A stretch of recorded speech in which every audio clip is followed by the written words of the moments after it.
A continuación, vamos a dar lugar a la mesa redonda donde los expertos van a contestar las consultas del público.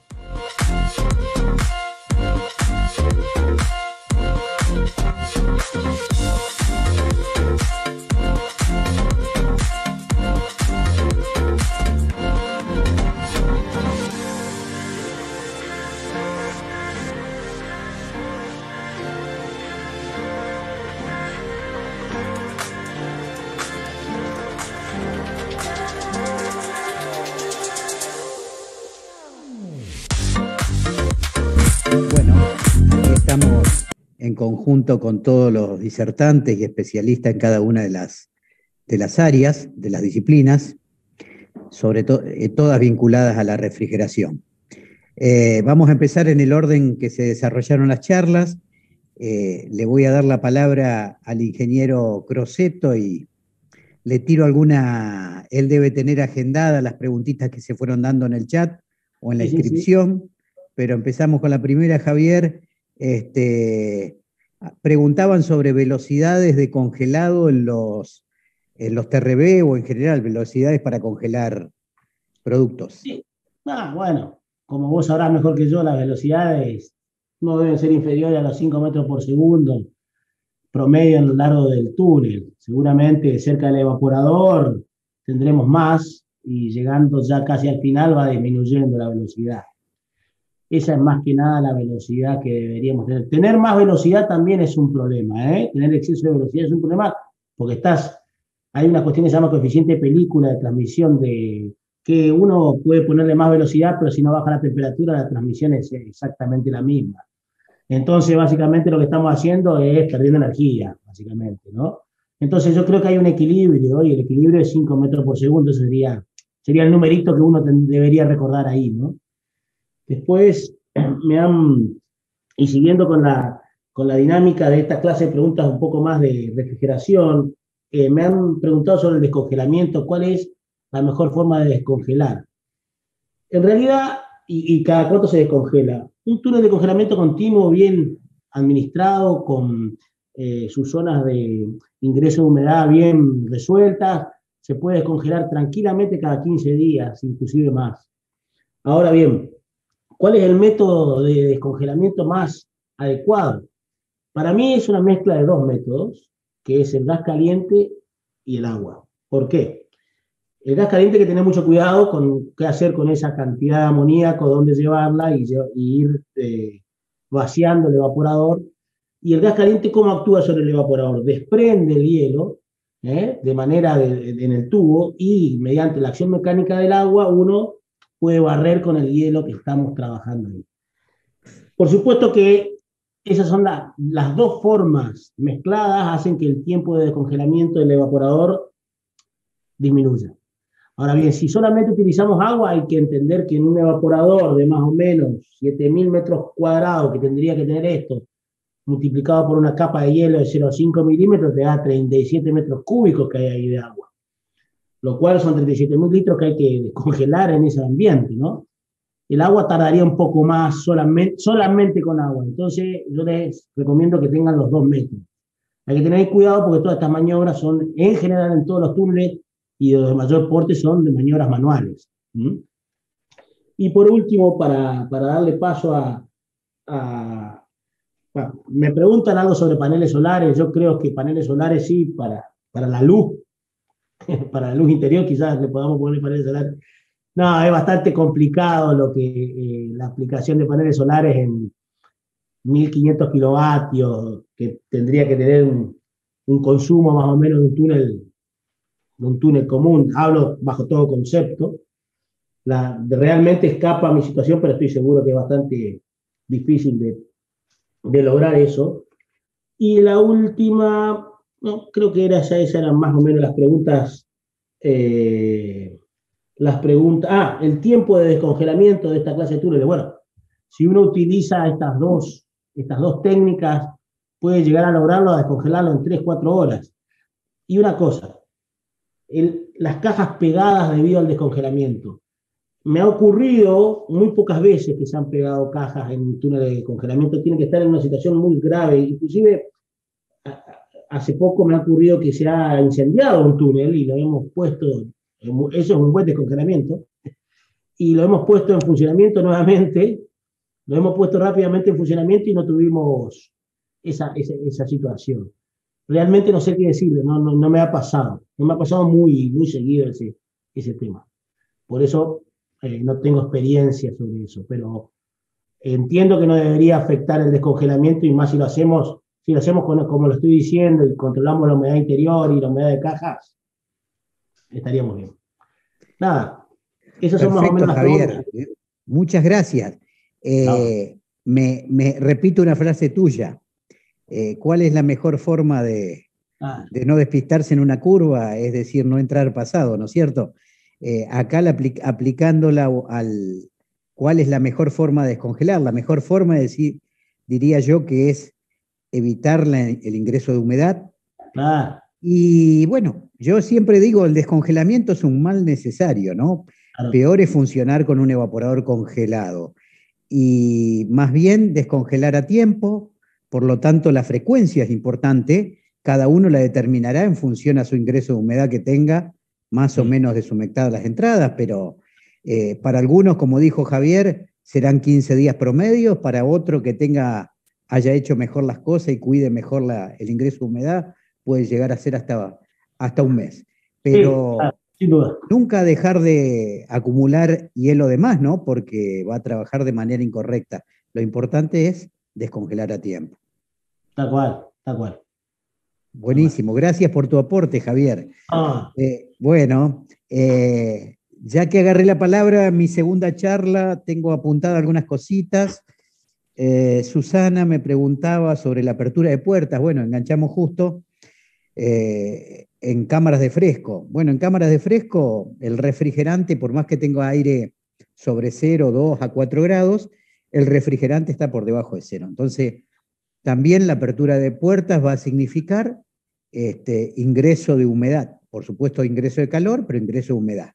Más carga térmica, más consumo de energía, más hielo que se acumula en el evaporador, esa humedad se pega en el evaporador, y vamos a una ineficiencia que es el descongelado. Más bien descongelar a tiempo que no descongelar. Pero ingreso de humedad, apertura de puerta, ingreso de humedad es ineficiencia porque necesitamos descongelar. Y también me preguntaba también Susana que a veces la fruta, desde el punto de vista del consumidor, le sentimos ese gusto a cámara. Yo, como les dije antes, no soy un especialista en microbiología, pero más cuidamos las condiciones ambientales de temperatura y humedad, no, muchas veces se deshidrata la fruta, ¿no? Si tenemos un alto delta T, la humedad va a parar al evaporador y se la quitamos a la fruta, entonces la fruta deshidratada tiene otro sabor, otro aspecto, otra textura. Entonces yo creo que cuidar las condiciones ambientales, no soy especialista en cuestiones biológicas, pero sí puedo responder a las condiciones solicitadas para mantener la calidad, alta humedad relativa y temperatura cercana a 0 grados. Algo pasó en el cuidado de la fruta, digamos que se deshidrató, ni hablar si hubo algún ingreso, algún químico o algo, ¿no? Pero vamos a suponer que eso no estamos considerando esa situación. Preguntan también en cuanto a eficiencia de refrigerantes. Todas las preguntas de eficiencias y demás los remito a YouTube, a la primera charla de red alimentaria, donde habíamos planteado aspectos de eficiencia y bueno, que dije que íbamos a ir desarrollando. Hoy nos apartamos un poquito para ver cuál es la mejor forma de cuidar los alimentos y enfriarlo con sistemas inteligentes, flexibles, pero sin perder de vista la eficiencia. Yo creo que hablamos de ventiladores con variación de velocidad tipo EC, de imán permanente, los más eficientes en el mercado. También me están preguntando por refrigerantes, usar refrigerantes naturales, mi recomendación. ¿Cuáles son las ventajas termodinámicas? Me preguntan sobre el R22 o el R134. Termodinámica es mayor eficiencia, mayor COP, mayor calor de evaporación. Medioambiental es cero daño al medio ambiente. Además, los sistemas de amoníaco normalmente son condensados por agua o evaporativos, entonces veíamos que más bajos condensamos y más alto evaporamos, menor es la escalera que tiene que subir el compresor. ¿Cuándo hay limitación para usar el amoníaco? Cuando algún usuario, algún cliente me lo impida, digamos, por riesgo a contaminación de algún producto. En general, hoy hay evaporadores seguros, de eso habló Marcelo Sierra muchas veces, evaporadores con tubos de inoxidables. En general, siempre que sea posible, un sistema por amoníaco va a ser el más eficiente. Si no es posible por algún motivo de seguridad que exceda la industria, bueno, habrá que pensar en un refrigerante indirecto, que será un glicol, o será un ciclo combinado con dióxido de carbono, pero siempre recomiendo refrigerantes naturales. Bueno, dejo un poquito después el tema para debatir con Guille de variador de frecuencia sí, variador de frecuencia no, qué problemas me puede traer, y yo le doy mi opinión después desde el punto de vista de los compresores. Bueno, yo creo que eso es más o menos lo más importante, y de lubricantes no sé mucho, así que le doy la palabra al ingeniero Hernán Bellante. Bueno, muchísimas gracias. Bueno, la verdad que primero nada, agradecer como siempre, ¿no? Ya que estamos todos juntos, compartir este momento con prestigiosos colegas. La verdad que es un honor cada una de las jornadas de refrigeración que hacemos, poder compartir este sitio con ustedes. Así que, bueno, aprovecho para decirlo. Yo me quedé con una pregunta pendiente y quiero retomar acerca de otra pregunta que capaz que me quedé como incompleto con la respuesta, ¿sí? Una pregunta de la gente de Granja Tres Arroyos acerca de cada cuánto tiempo es recomendable engrasar los motores de un compresor, los motores eléctricos de un compresor a tornillo. La verdad que cada fabricante tiene su especificación, ¿sí? Y algo muy importante con respecto a eso es que en la grasa que lleva un motor eléctrico siempre es poca, o la consideramos poca, la cantidad que se le agrega es poca, porque cuanto más altas son las velocidades, las RPM que tiene el motor eléctrico, que tiene cualquier rodamiento en general, menor es la cantidad, o más importante es controlar la cantidad de lubricante que le aplicamos a ese rodamiento, ¿ok? Igualmente hay una tabla, hay tablas que son justamente para lo que es el tema de cantidad de lubricante según el tamaño del eje del rodamiento, según el tamaño del rodamiento en general, que después, bueno, en todo caso, en este caso el señor Vega de GTA, de Granja Tres Arroyos, que me contacte, que me escriba al correo y le puedo pasar un poco más de información. Y quería retomar acerca de una pregunta que empecé a hablar y quizás por un tema de tiempo no terminamos, acerca de los lubricantes que se usan para compresores de amoníaco. Yo nombré dos, yo hablé de los nafténicos y los semisintéticos, los doble hidrotratados, ¿no? Productos de una tecnología mejor.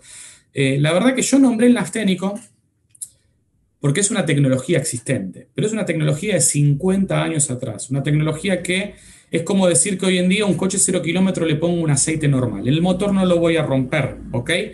Un lubricante nafténico para un compresor de amoníaco no lo voy a romper de un día para el otro, pero sí hay una realidad, el aceite de hace 50 años atrás genera barros, genera lacas, no tiene buen comportamiento multigrado, tiene muchísimo arrastre a la línea, tiene muchos problemas de eficiencia del compresor, tiene un incremento en el consumo energético del compresor, gasta más energía eléctrica, tiene mayor desgaste, la vida útil del compresor es mucho más limitada. Realmente usar un nafténico es quedarse en el tiempo, ¿sí? Por eso es que hoy en día se usan aceites semisintéticos, aceites doble hidrotratados, aceites que son de una tecnología que es muy superior, mejora terriblemente el rendimiento de los aceites de 50 años atrás y que son la propuesta costo-beneficio más eficiente. ¿Uno puede optar por un polialfa-olefino, un aceite sintético pago? Sí, pero la realidad es que operativamente es muy caro el producto y el rendimiento es igual o hasta a veces en algunos casos peor que un aceite semisintético. Entonces, nada, quería volver a transmitir este mensaje de que en un compresor de amoníaco el producto óptimo para usar por tecnología, por rendimiento, por duración, es un aceite semisintético que es lo más avanzado hoy por hoy, hasta que aparezca algo superior para ese tipo de compresores. Eso es lo más importante, ¿no? Siempre igual vuelven, aparecen preguntas de compatibilidades, de aceite para compresores que sean de gases ecológicos y demás. Nada, quería transmitir un poco eso. Lo que sí también de vuelta, como nombraste Germán, los invito a que hablamos de eficiencia de aceites para compresores de amoníaco. No recuerdo si fue la primera o la segunda charla de refrigeración virtual, así que los invito después a volver a ver en YouTube todas las ventajas que tienen los aceites semisintéticos con respecto a los minerales en aplicaciones de compresores de amoníaco. De mi parte, nada más. Estás muteado, Germán. Excelente, Hernán, gracias. Me quedo con el mensaje. ¿Qué fue lo mejor que dijiste, Germán? Claro, no voy a hablar mucho. Me quedo simplemente con el mensaje que las recomendaciones de Hernán, de un semisintético para una instalación de amoníaco, y que el aceite es importante y cambiarlo periódicamente no solo nos va a dar mayor vida útil, sino nos va a ahorrar dinero, ¿no? La cuestión energética. Bueno, doy paso un poquito a Marcelo Sierra de Termofin Sudamérica, que nos habló sobre evaporadores. Adelante, Marcelo. Gracias, Germán. Mirá, estaba mirando sobre las preguntas que llegaron. Una de las consultas, y que suele ser habituales, que es con qué tipos de agentes de limpieza tenemos que atender nuestros evaporadores.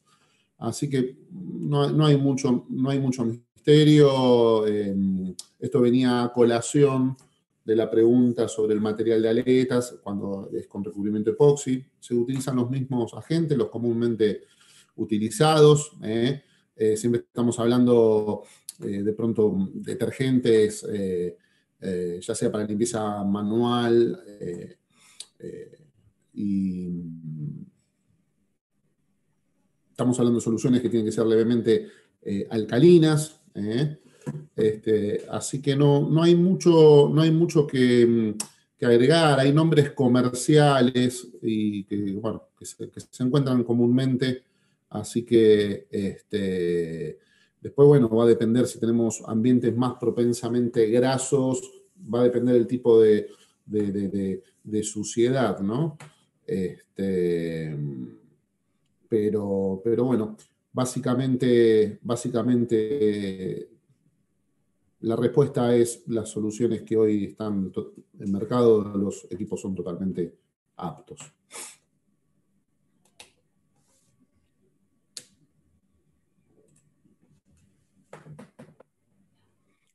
Quedaste muteado, Germán. Ok, Marcelo, ¿quedó alguna preguntita pendiente? ¿Alguna respuesta pendiente? No, fue eso más bien sobre el tema de los materiales, que ya pude aclararlo antes, y quedaba esto que estuve viendo sobre los agentes de limpieza. No hay por qué temerle a las aletas con recubrimiento epoxi. Bien, está claro.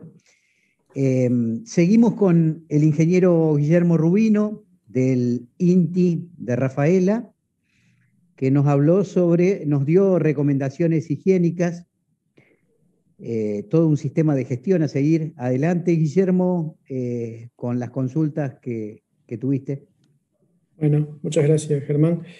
Antes que nada, también agradecer a Red Alimentaria, a ustedes como grupo de profesionales y a los asistentes. Me quedó una sola consulta relacionada a la calificación de proveedores a la hora de tener que adquirir un equipamiento o una instalación. En la charla yo sugería realizar visitas para conocer un poco cómo trabaja la empresa. Además de la visita, lo ideal sería hacer algún diagnóstico para calificar las distintas capacidades de la industria, desde la posibilidad de que tenga un departamento de ingeniería, de que tenga un sistema de gestión, que tenga control de calidad, como es el servicio de postventa también, que muchas veces suele suceder que una vez que el equipo está en marcha y tenemos inconvenientes, nos enteramos que el servicio de postventa es muy malo, o no es lo que nosotros estamos necesitando, con lo cual también es bueno conversar cómo va a ser el servicio de postventa de nuestro equipamiento o de nuestra instalación, si los repuestos de nuestra planta o de nuestro equipo son de origen nacional o importado, para tener en cuenta cuáles son los críticos y los no críticos. Es importante trabajar todo esto de antemano a la hora de elegir un proveedor, ¿sí? Y bueno, esta evaluación también la debería realizar el área de ingeniería de la empresa o en conjunto con el área de calidad y mantenimiento, tener un diagnóstico trabajado de forma multifacética para no dejar ningún aspecto libre y que después tengan problemas a futuro. Creo que las otras dos consultas ya las respondí en la intervención anterior, así que esto sería todo. Muchas gracias. Excelente, Guillermo. Qué importante lo que decís. La calidad de un producto también tiene mucho que ver con los repuestos, con la asistencia, fundamentalmente con la asistencia postventa, ¿no? Más allá de todas las cuestiones higiénicas de que nos hablaste. Bueno, dejamos el Benjamín del grupo, aunque no lo parezca. O sea, bueno, dejamos al más jovencito.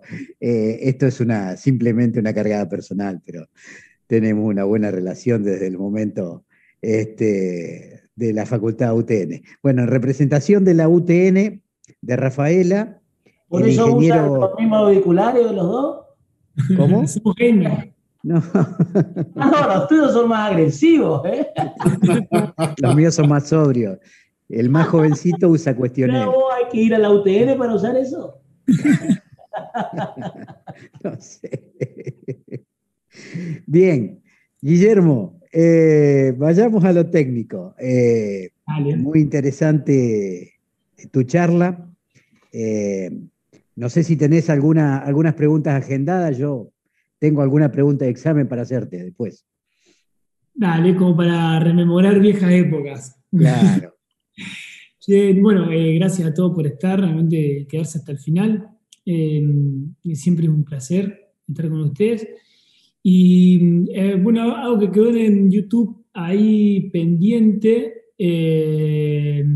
bueno, que después cualquier cosa lo busco y lo consultamos, pero bueno, hablaba un poco si era para cualquier tipo de compresores, que lo vimos después, y preguntaban también en qué rango de potencia se aplicaban. Si querés lo charlamos ahora, Germán, siempre también dependiendo. Yo creo que esta primera introducción es qué pasa del variador para atrás. Y lo que no estamos discutiendo en Latinoamérica y en el mundo ya sí es qué pasa del variador para adelante, hacia el motor, que es otro tema que también tenemos que revisar. Y en la potencia esto como a veces pensar en la hormiga y el elefante. ¿Qué quiere decir? Que a veces cuando son potencias bajas yo no me preocupo tanto como cuando son potencias altas. ¿Por qué? Porque si yo tengo una lámpara que tiene algún problema de calidad de energía metida en una instalación, sería como la hormiga peleándole al elefante. En cambio, si al revés es una carga muy grande en una instalación chiquita que distorsiona, ahí ya cambia la cosa. Así que sí, bueno, depende de las potencias. Y más que nada eso, yo creo que, no sé si quiero tu pregunta. Bueno, te preocupa la pregunta mía. No, justamente en cuanto a potencia, decirte que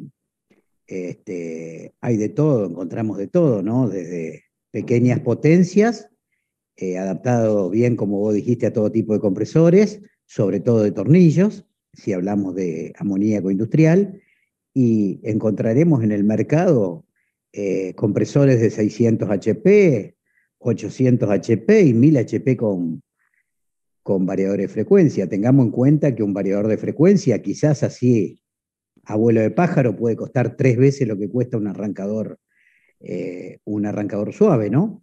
Entonces, en general, la consulta de un compresor grande es una cuestión, tiene que ver económica y analizarlo muy bien.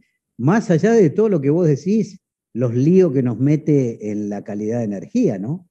Entonces, la pregunta planteada para discutirlo un poco, yo después te doy mi punto de vista del punto de vista del compresor. ¿Variador de frecuencia sí o variador de frecuencia no? Dame tu óptica y yo te doy no me meto con la calidad de energía, me voy a meter con cuestiones propias del compresor. Casi nada preguntar. Bien, cuando nosotros hablamos de calidad de energía de potencia, no nos referimos mucho al 200 HP o al 600 o al 20, sino, casualmente salió, bueno, y sino más bien en relación a qué. Bueno, acá todos los que estamos acá trabajamos en diferentes tipos de implementaciones y siempre tenemos que pensar desde el punto de vista de calidad de energía es cuánto representa en potencia a esa planta. Si representa un 1% del consumo es una cosa, si representa el 10% ya es otra. Y cambia mucho eso en el desempeño de toda la planta. A veces cuando hablamos de variadores, hablamos sobre el desempeño del variador y el motor, y eso implica en realidad temas que no vimos, pero seguramente vamos a ver en otras charlas, hasta en resonancias con capacitores de un corrector de factor de potencia de la otra planta. Entonces, yo cuando pienso en eso digo, para mí no hay una respuesta única, sino si vas a colocar algún sistema de esos, tenés que pensar que generalmente las alimenticias no están en un laboratorio, sino que están en un entorno que ya tiene una distorsión, ya está contaminado, y ponerlo así por poner, y si representa una potencia alta, tenemos que tener mucho cuidado porque probablemente nos estemos comprando un problema a futuro si no tenemos acciones previas que nos resguarden. ¿Hay acciones para tomar? Obvio que hay acciones para tomar y cada vez va a haber más, pero no cometamos ese error de ser naif en ese sentido, de que por querer ahorrar nos estemos comprando otro lío. Por ahí, una aclaración entre paréntesis, en potencias grandes ya tenemos otro tipo de tecnologías que pueden darnos una mejor performance, pero por contraparte tenemos prácticamente ningún desarrollo a nivel país. Entonces, siempre estamos en eso. No sé ¿Te referís a motores de imán permanente, Guillermo? Me refiero, más allá del motor, en el variador, cuando nosotros hablamos de forma de onda, recién hablamos de cómo mejorarlo con un variador de 6 pulsos, que es el variador que 99% del mercado. Cuando hay potencias grandes ya podemos empezar a pensar nosotros en variadores de 12 y 6 pulsos, que es algo más normal por ahí en petróleo. Pero claro, estamos hablando de una tecnología que ya mejoraría la forma de onda, pero estás hablando de algo también que no vas a tener un repuesto inmediato como podés tener, está saliendo de lo más estándar. Perfecto. Gracias, Guillermo. Muy claro. Yo simplemente quería dar mi punto de vista desde la característica de los compresores de tornillo.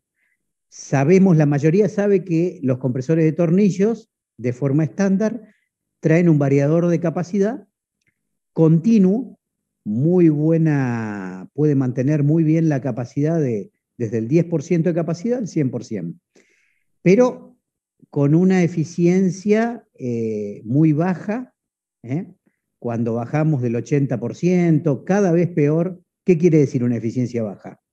50% de capacidad del compresor quizás consuma el 70% de su potencia nominal. Eso es muy malo. Lo que dijo Guillermo en un gráfico, lo ideal sería que a 50% de capacidad consuma un 50% de energía, o acercarse lo más posible. Entonces, la válvula de corredera es ineficiente. ¿Cuál es la máxima eficiencia de un compresor de tornillos? Que trabaje al 100%. Pero lógico, no siempre la carga es constante. Quizás una mejor elección sea no tener una sola máquina, sino en lugar de tener una máquina de 1000 HP, quizás sea mejor tener 3 máquinas de 300, 350 HP, y quizás ponerle variador a una sola. Digamos, el variador de frecuencia consume una energía, tiene una disipación de energía, ¿no? Además de las interferencias que puede meter en la red, ¿no? Pero no abusar de la tecnología es beneficioso la variación de velocidad porque copiamos una curva de carga, de absorción de potencia en función de la carga. Pero mi recomendación, yo prefiero tener más cantidad de máquinas de menor tamaño, y una de ellas modulando o adaptándose al perfil de carga, que tener una gran máquina con un variador de frecuencia, ¿no? Te sumo una, Germán, importante, que nunca se tiene en cuenta y hay que tenerlo en cuenta, que es una idea para una próxima charla. Todos trabajamos con variadores de velocidad acá, directa o indirectamente. Cuando bajás la carga en el variador, es verdad que mantiene un torque, entonces es eficiente. Pero también, y lo vamos a poder ver en un par de ensayos, la forma de esa energía empeora. Lo vimos en uno de los gráficos. Cuando yo bajo la carga, la forma también empeora y hay que tenerlo en cuenta. Claro, perfecto. Además, el motor no está en su punto de máximo rendimiento, ¿no? El motor normalmente se dimensiona para trabajar al 80% de su potencia nominal, en ese orden, ¿no? En un entorno. Bueno, excelente. ¿A alguno le quedó alguna cuestión pendiente o está en desacuerdo con algo de lo que hemos debatido? Bueno, habiendo acuerdo total, iremos a un próximo desacuerdo en las próximas jornadas. Con tu pullover, pero no creo que sea solucionable. Hace juego con los auriculares. Bueno, bueno, gracias ingenieros, gracias a todos, gracias a Red Alimentaria. Y bueno, nos seguimos viendo en las próximas jornadas. El tema no está agotado. Gracias.